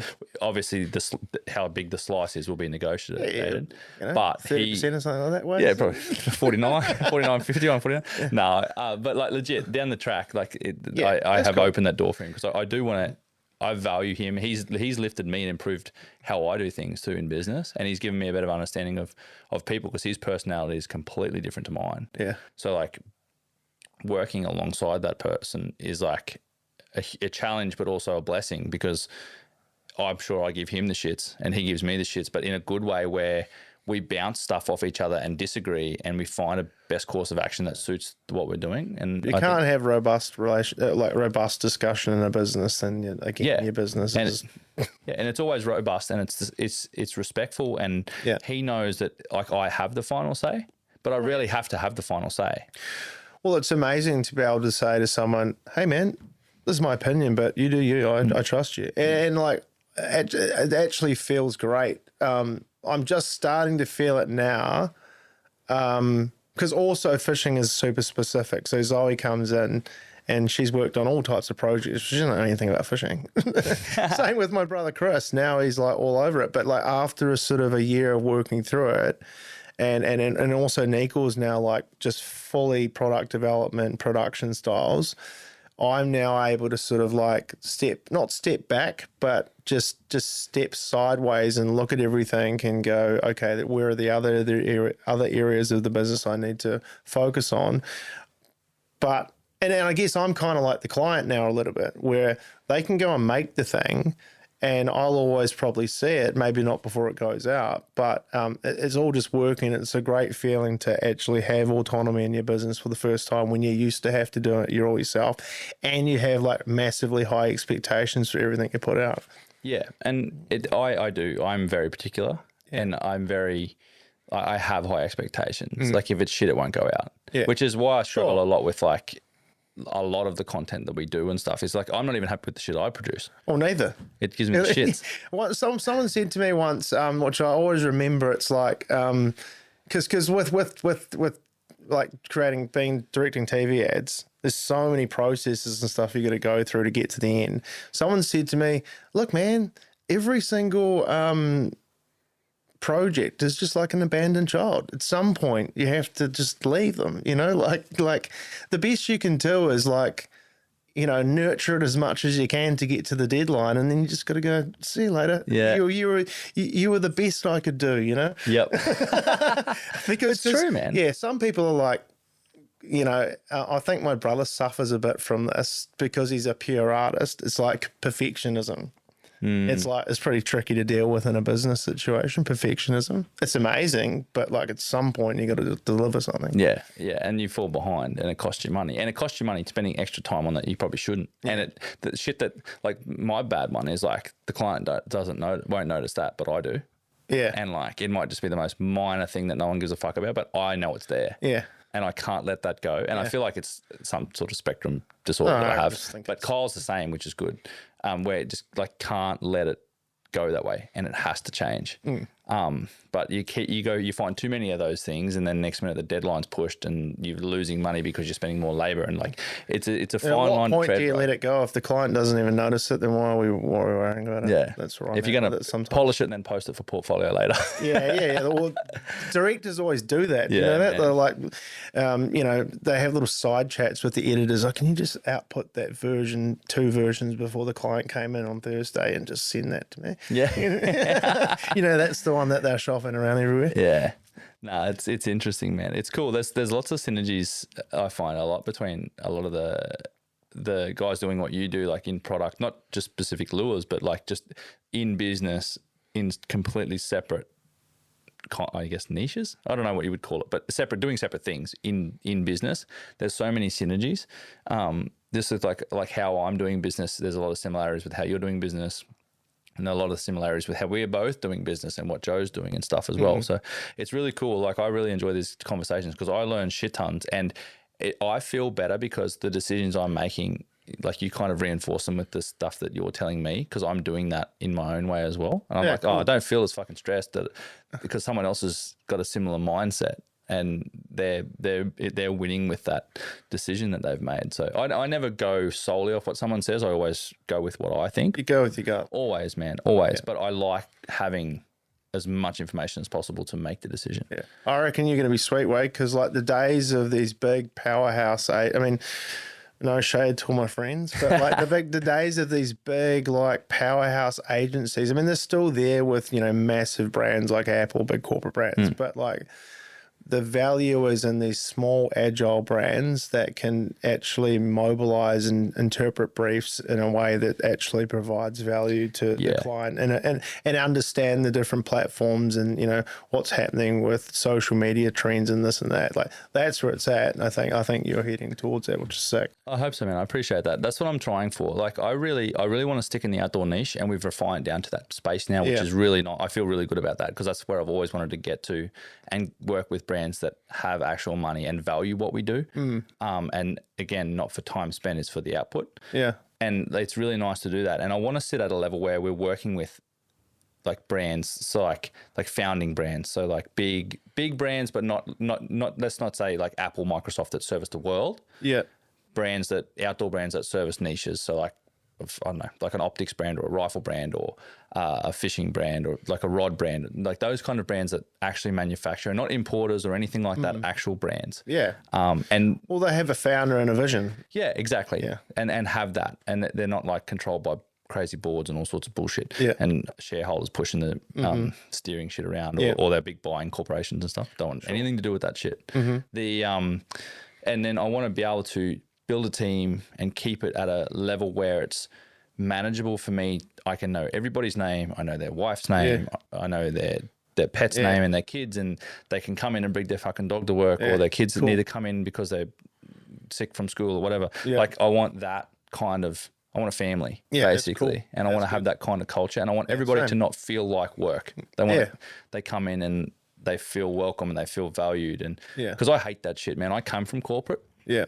So I'm a carpenter by trade, and then got into sort of project and operations management, and done a lot of big federal corporate roles. Like, I was the youngest in my scene for a very long time, in my 20s, and I'm dealing with 60-year-old men saying, "What the fuck do you know?" I was like, "Well, why am I your boss, dude?" Shit like that. Shut your mouth, son. Yeah, literally. Or how the fuck? Why aren't you in my position, and why am I your boss, bro? Fuck up. Yeah, it used to piss me off, and I hated that, which is why I got out of it. It's like, the people are just, it's just not. Nobody wants to hate to go to work and be robots, man. It's a money. It's not to say it's not hard sometimes, and we've just come off the back of like an incredibly like grueling sprint. Yeah, and I can tell all the guys are just so jaded.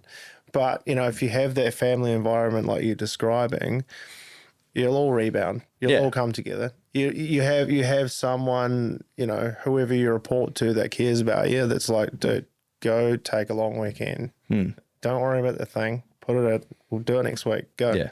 And I like that too. And I want people in my space to say, fuck you, Wade, that was a stupid fucking idea. You just fucked us for the week. And just say that shit. And I don't I'm one of those people that I'm very self-aware, and I will hold myself accountable, because the majority of, like, in my opinion, 99% of the things, well, not nearly 100% of the things that happen that are negative in a business is the owner's fault. Sure. Someone stealing from the business, you fucking hired them. It's your fault. Like, I always look within and say, like, usually it's my fault a lot of the time, and it helps me navigate those scenarios. I don't know if that's right or not, but it helps me a lot in that sort of space. Yeah. I don't know it was about stealing, but I know I do know what you mean. No, but like, you circle back, if you didn't hire that person, maybe. Yeah, sure. I mean, like, the accountability stops with the owners and stuff, and there's a lot of things we can do as leaders in the business, and to ensure that people are motivated in the right, healthy way to be in the business and contributing to the business and feeling satisfied and, like, creatively fulfilled and stuff. That's a lot of, like.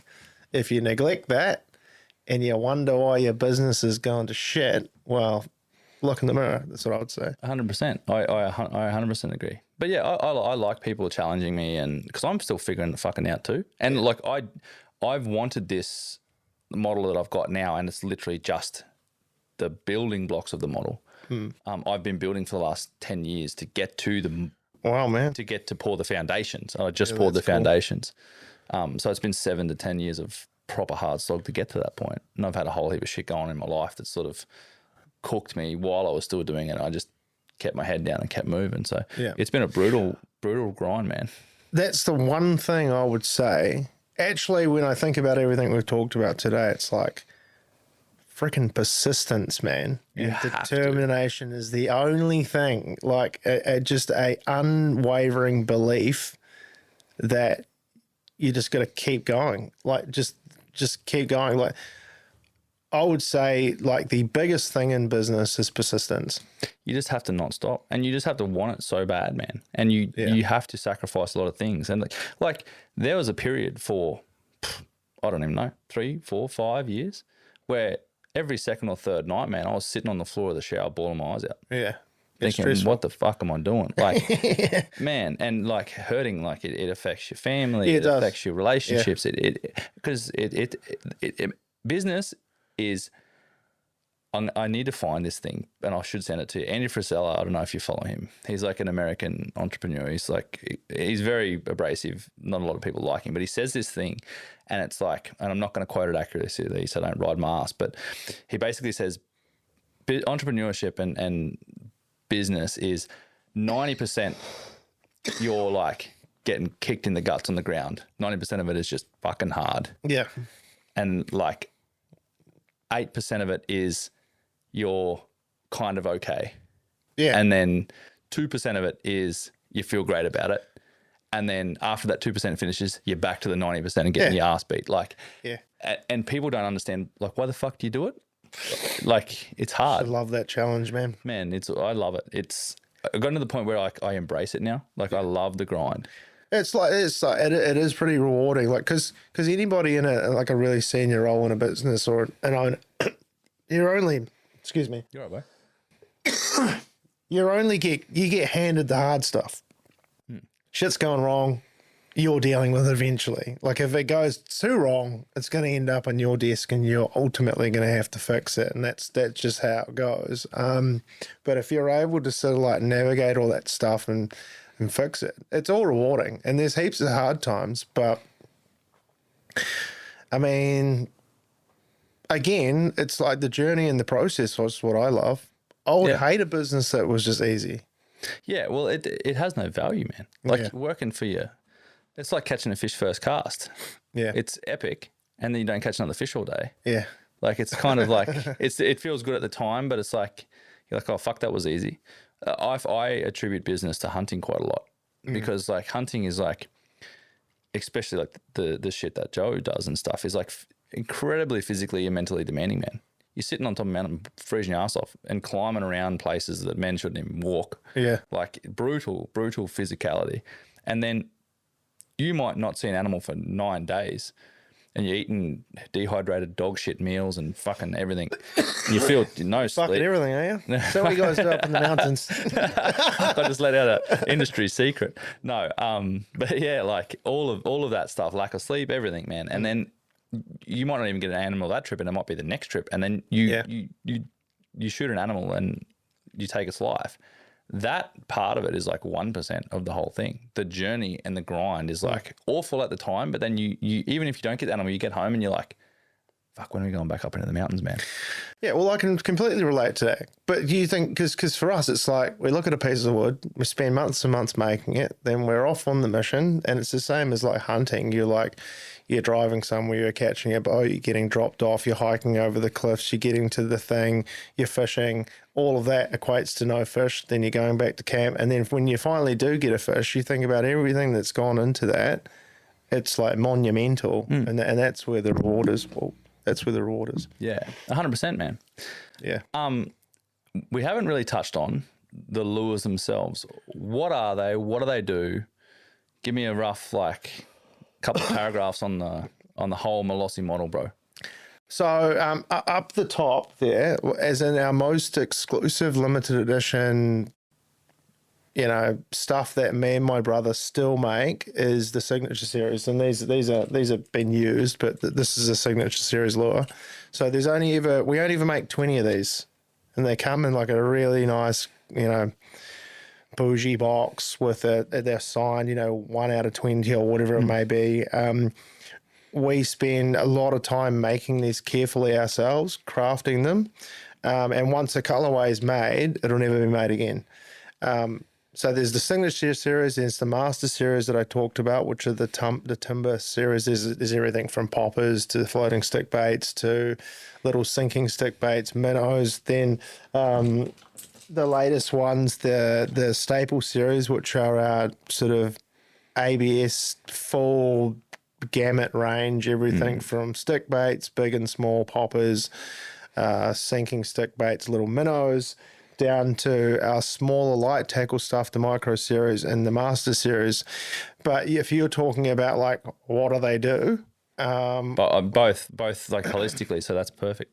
I mean, that's the range, and if you're curious, definitely jump on the website. We've got a very media-rich website now that everyone can go into and see how to use them, what they do, and what they catch. But essentially, we're known for like big floating stick baits, monster catches, bro. Yeah, so it's basically a tail-weighted hunk of wood that's shaped in a unique way, and sort of the shape of the body and the positioning of the weights and everything will dictate and define how it swims through the water, and obviously the angler's experience and everything else like that.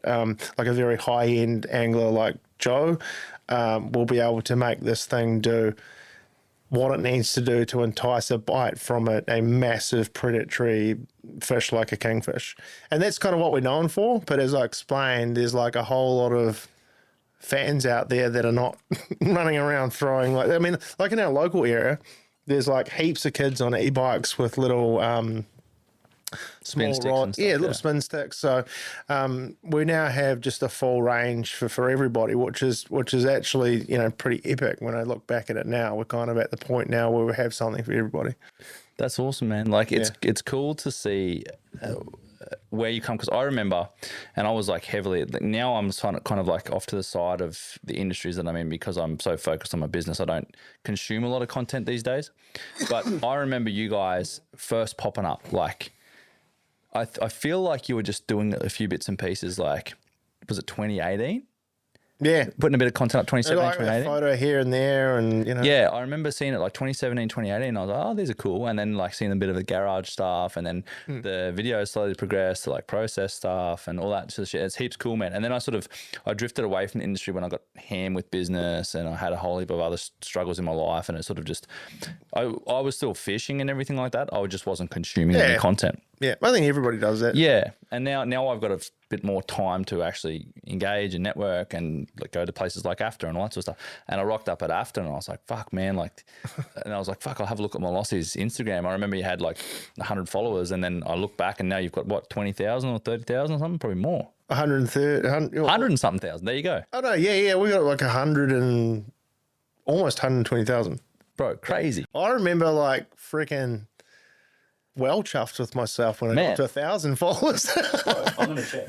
Yeah, I'm gonna check because it could be like something like 117 or something like that. Yeah, I get sad with my business because my business isn't suited to like social media. Yeah, but I don't think you should equate we never equate the size of our following against like, that's not like a metric of success for us, especially now that followers don't mean shit in my opinion. Yeah, like people aren't following people; they're just getting served content that they like.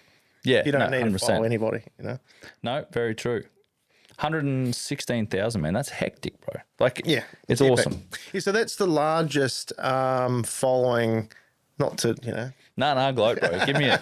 Our largest, Australian-owned, grassroots tackle company brand in Australia at the moment. So, I'm just really appreciative of everybody for getting around it, and especially all the young people that comment and tell us that we're doing a good job, and then also come to AFTA and meet us, and AFTA is just like awesome for us because quite often we head down, we're just grinding it, and then it's a grind right up to those doors open because we're rushing to get the stand ready. But when you get all those screaming kids coming in and they're telling you real stories. They're telling you, hey, bro, I caught my PB, GH on this, man. It's sick. When are you going to do this? When are you going to do that? Like, you know what I mean? I keep harking back to it. It's like, that's the future. Want everybody. Well, it's not only that, but it's just like, it could be an old dude. Like, it's like, what I'm trying to say is that, like, for the longest time, we just couldn't reach all these different types of people because of the type of product we had.